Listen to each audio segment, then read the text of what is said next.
What doesn't feel good is when you see the string of things that are happening on these campuses, and instead of enforcing law that are already on the books against rioting, against causing distractions and making threats of violence, we already have laws on the books for these things. But instead, our brave congressional leaders decided to pass H.R. 6090, the Antisemitism Awareness Act, which I have a copy of right here. Um, Now, you've seen a lot of this, a lot of people talking on this on social media probably recently, and a lot of people seem kind of confused about what's in it, so I decided I'd go through tonight and just look at what the bill actually says and see what's in it. So, an act to be enacted by the Senate and House of Representatives of the United States in Congress assembled. So basically, what this act does is the beginning sections talk about the Rights Act of 1964, which, as you know, prohibits discrimination, public discrimination on the basis of race, color, and national origin in programs and activities receiving federal financial assistance.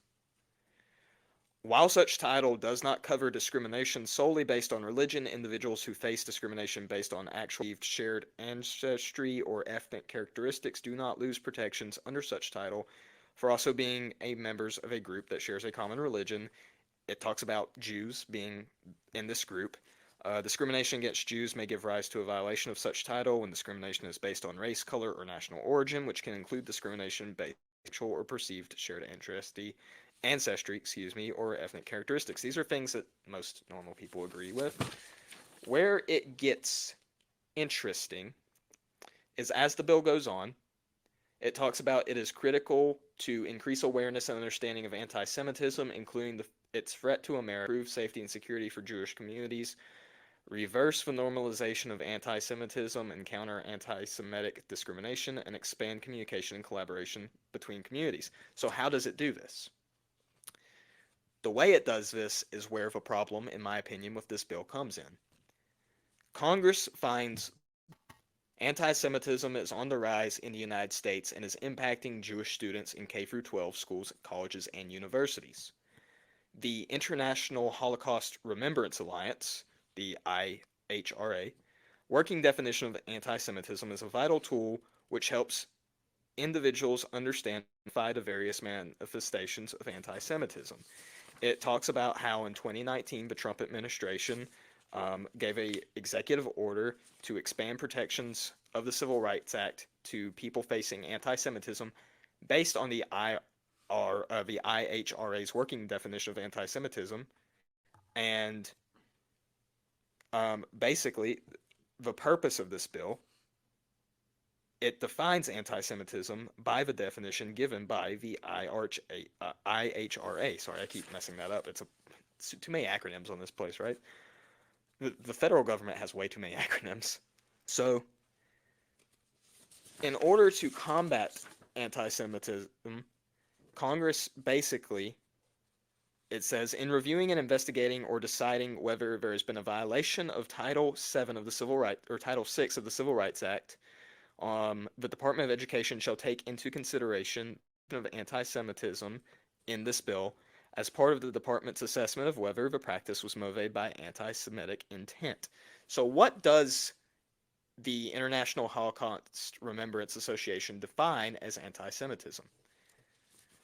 According to its website, I printed this off, manifestations might include the targeting of the state of Israel conceived as a Jewish collective, considered as Jewish collectively. However, criticism of Israel similar to that leveled against any other country cannot be regarded as anti-Semitic. Anti-Semitism frequently charges Jews with harm humanity and is often used to blame Jews for, quote, why things go wrong, end quote. It is expressed in speech, writing, visual forms, and actions, and employs sinister stereotypes and negative character traits. It describes anti-Semitism further as making stereotypicalizing allegations about Jews, such as, especially not exclusively, the myth about a world Jewish conspiracy or of Jews controlling the media, economy, government, or other social institutions. I'll come back to that. Accusing Jews of, as a people, of being responsible for real or imagined wrongdoing committed by a single Jewish person or act. Denying the Holocaust. Accusing Jews as a people or Israel as a state of inventing or exaggerating the Holocaust. Accusing Jewish citizens of being more loyal to Israel or to the alleged priorities of Jews worldwide than to the interest of their own nations. I'll come back to all of this. Denying Jewish people their right to self-determination. Um, Describing Israel basically as a racist endeavor. Applying double standards by requiring of it a behavior, Israel, it not expected or demanded of any other democratic nation. This one I'm especially going to get back to. Using symbols and images associated with classic anti-Semitism, such as claims of Jews killing Jesus to characterize Israel or Israelis, drawing comparisons of contemporary Israel policy to that of Nazis, and holding Jews collectively responsible for actions of the state. So what the bill does, going back to the bill, is it tells the Secretary of Education to use this definition that I just read to you to investigate whether practices, including speech, were motivated by anti-Semitic intent. So where do I find fault in this bill? Well, first off, despite the end of the bill that nothing in this act shall be construed to diminish or infringe upon any right protected under the First Amendment, that's exactly what this bill is an infringement on the First Amendment. Obviously, a lot of these things that I read, like such as calling the state of Israel racist or saying that the Holocaust didn't happen or whatever, those are things that people say that people take offense to that I don't necessarily believe. You can say that they're wrong, and you were probably right.